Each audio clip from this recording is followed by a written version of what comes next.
వేయాల్సిందిగా మేము పార్టీ తరఫున ఈ ఓటర్లందరికీ కోరుతున్నాం. రైట్, జితేంద్ర గారు చెప్పండి. సో ఏం చెప్తారు? ఓవైసీని టచ్ చేసే దమ్ము కాంగ్రెస్ కు లేదు, అందుకే ఎన్నికల్లో పోటీ చేయట్లేదు. మీకు ఎంఐకు దోస్తుంటే అది ప్రత్యక్షంగా లేకుండా బాహటంగా చెప్పొచ్చు కదా, ఈ ముసుగులో గుద్దులాట ఎందుకు అనేది బీజేపీ వాదన. ముందుగా ప్యానెల్లో ఉన్న పెద్దలందరికీ, జయరాం గారికి, మిగతా సోదరులందరికీ నమస్కారం. మీకు కూడా చూడండి, ఎలక్షన్ ప్రజలు ఎన్నుకోబడినటువంటి కార్పొరేటర్ల ద్వారా ఒక ఎమ్మెల్సీ ఎన్నుకునేటువంటి ఎలక్షన్ ఇది ప్రజాతంత్రంలో ప్రజలు ఎన్నుకునేటువంటి ఎలక్షన్ కాదు. బీజేపీ ఒక జాతీయ పార్టీ అంటారు. ఎందుకంటే ఇంత కకుర్తి? ఇక్కడ ఉన్నటువంటిది మెజార్టీ లేదు వాళ్ళకు. వాళ్ళు 22 సీట్లు వాళ్ళు గెలవాలంటే 34 కావాలి. మరి ఎందుకు ఇంత కకుర్తి పడుతుండో అర్థం కావట్లేదు. అంటే గెలిచే అంశం లేనప్పటికీ కూడా హైదరాబాద్ ని ఎంఐఎం చేతిలో పెట్టకూడదు అనేది వాళ్ళ భావన. మన భారతదేశంలో 140 కోట్ల మంది జీవిస్తున్నారండి. హిందువులు, ముస్లింలు, సిక్, ఈసాయి అన్ని ధర్మాల వారు జీవిస్తున్నారు.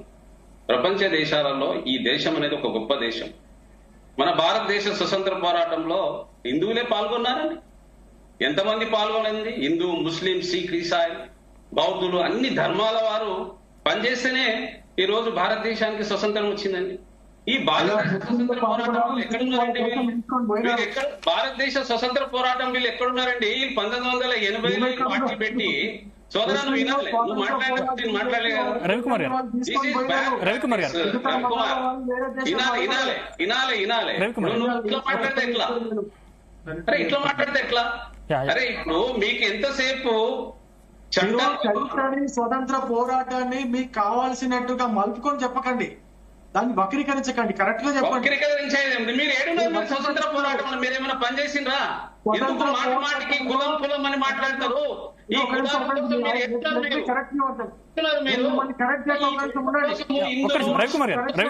చాలా మంది బలైపోయినారు. మాట్లాడితే ఎట్లా? రవికుమార్ గారు, జితేంద్ర గారు చెప్పి వర్షం ఒకసారి విందాం. రవికుమార్ గారు ఒక్క నిమిషం మిమ్మల్ని కరెక్ట్ చేస్తాను. స్వతంత్ర పోరాటంలో హిందువులు, ముస్లింలు, జైనులు, సిక్కులు, బౌద్ధులు అందరూ పాల్గొన్నారు. కానీ ముస్లింలు మాత్రం వాళ్ళ దేశం పాకిస్తాన్ తీసుకుని వెళ్ళిపోయారు. మీరు వాళ్ళని ఏదో మళ్ళీ సంతుష్టీకరణ చేసే పద్ధతిలో మాట్లాడకండి. మీరు అందులో ఇంకో విషయం కూడా మీరు చెప్తున్నారు, మీరు ఎక్కడున్నారని చెప్తున్నారు. ఏదో మీరు అప్పుడే పుట్టి పెరిగినట్టు దాంట్లో అట్లా కాదు, అట్లా మాట్లాడడం తప్పు. స్వతంత్ర పోరాటంలో అందరూ పోరాటంలో బీజేపీ వాళ్ళు మా పార్టీ అని మాట్లాడుతున్నారు కదా. స్వతంత్ర పోరాటంలో ఎక్కడ ఉన్నారు మీ పార్టీ? అయినా కూడా ముస్లింస్ ఇక్కడ జీవిస్తున్నారు కదా. మీరు పిచ్చి పిచ్చిగా మాట్లాడకండి, మీకు తెలవకపోతే. పిచ్చి పిచ్చి రవికుమార్ గారు కాంగ్రెస్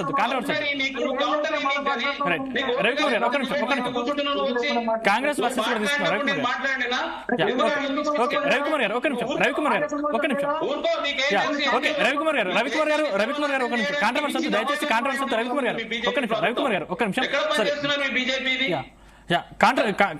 రైట్. జితేంద్ర గారు రవికుమార్ గారు ఒక్క నిమిషం కాంట్రవర్సీ ప్లీజ్. కాంట్రవర్సీ రవికుమార్ గారు ఇక్కడ మీరు ఎప్పుడైనా అభివృద్ధి విషయంలో మాట్లాడండి.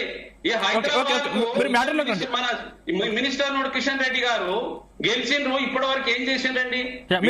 మ్యాటర్లోకి రండి. జితేంద్ర గారు మీరు విషయానికి రండి. ఎక్కడ జరిగిందండి చెప్పండి. మీరు విషయానికి రండి. అభివృద్ధి విషయంలో మాతో పోటీ పడతారా మీరు? రవికుమార్ గారు దాని గురించి మళ్ళీ చర్చిద్దాం. అభివృద్ధి గురించి మళ్ళీ చర్చిద్దాం. రవికుమార్ గారు ఒక నిమిషం.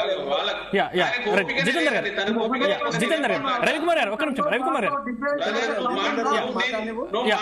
గారు ప్లీజ్ ఒక్క నిమిషం. జయరామన్నాడు కూర్చున్నాడు, మాట్లాడలేడు. ఆయన మనకంటే ఎక్కువ సౌమ్యుడు, ఎక్కువ నాలెడ్జ్ ఉన్న వ్యక్తి దగ్గర కూర్చున్నాడు, మాట్లాడలేడా? జితేంద్ర గారు మీరు మాట్లాడండి. నన్ను మాట్లాడియచ్చు కదా. మీరు మాట్లాడండి. ఇప్పుడు జిహెచ్ఎంసీ ఎలక్షన్ అండి.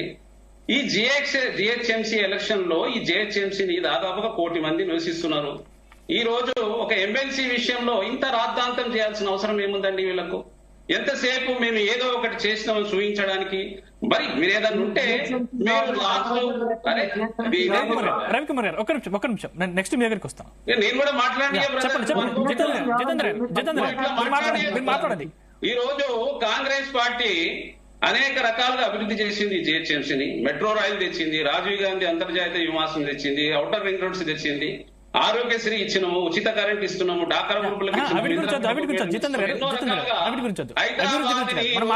రోల్ మోడల్ గా చేసింది కాంగ్రెస్ పార్టీ. నేనేమంటున్నంటే ఇప్పుడు కిషన్ రెడ్డి గారు ఇక్కడ సెంటర్ నుంచి మినిస్టర్ ఉన్నారు. వారు చేతనైతే విద్య విషయంలో మాట్లాడమనండి, వైద్యం విషయంలో తీసుకురమ్మనండి.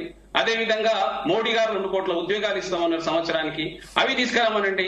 విభజన హామీలు ఉన్నాయి, అవి తీసుకురామనండి. విభజన కోచ్ ఫ్యాక్టరీ ఉంది, తర్వాత బయారం ఫ్యాక్టరీ ఉంది, స్టూడెంట్స్ కోసం ఉద్యోగాలు ఉంది. ఇవన్నీ ఇప్పుడు ఇవి చేస్తేనే కదండి డెవలప్ అయ్యేది. ఇప్పుడు ఈ రోజు పోటీ చేస్తే వాళ్ళు గెలిస్తే ఏం చేస్తారని ఏం చెప్పగలుగుతారండి? రాష్ట్రంలో పరిపాలన లేనప్పుడు వాళ్ళు ఏం చేయగలుగుతారు? ఇప్పుడు ఎంతసేపు బీఆర్ఎస్ వాళ్ళకి వీళ్ళు కలిసి చేసిందంటే, వీళ్ళు బీఆర్ఎస్ వాళ్ళతో కలిసి కొన్ని మున్సిపాలిటీలు కైసవం చేసుకోలేదా? ఇంతకు ముందు మహబూబ్ నగర్ లో చేయలేదా? బీఆర్ఎస్ వాళ్ళతో కలిసి చేసుకుంటలేరా? మొన్నటి వరకు కేంద్రంలో పరిపాలించినప్పుడు మోడీ గారితో అంటే బీఆర్ఎస్ బీజేపీ రెండు ఒకటే అంటున్నారా? జితేంద్ర గారు, బీఆర్ఎస్ బీజేపీ రెండు ఒకటే అంటున్నారా? ఒకటే అండి. వీళ్ళు గడిచిన 10 సంవత్సరాలలో కలిసి చేశారు కదా. మహబూబ్ నగర్ లో వీళ్ళు సపోర్ట్ తీసుకున్నారు కదండి, సపోర్ట్ ఇచ్చింది కదా విజయ్ కుమార్ గారు. జితేందర్ గారు మీరు చాలా అభ్యంతరకరమైనటువంటి ఒక స్టేట్మెంట్ ఇచ్చారు. లోకల్ బాడీ ఎన్నికల్లో హైదరాబాద్ ఎన్నికలు కావచ్చు, అదేవిధంగా మున్సిపల్ ఎలక్షన్లో బీఆర్ఎస్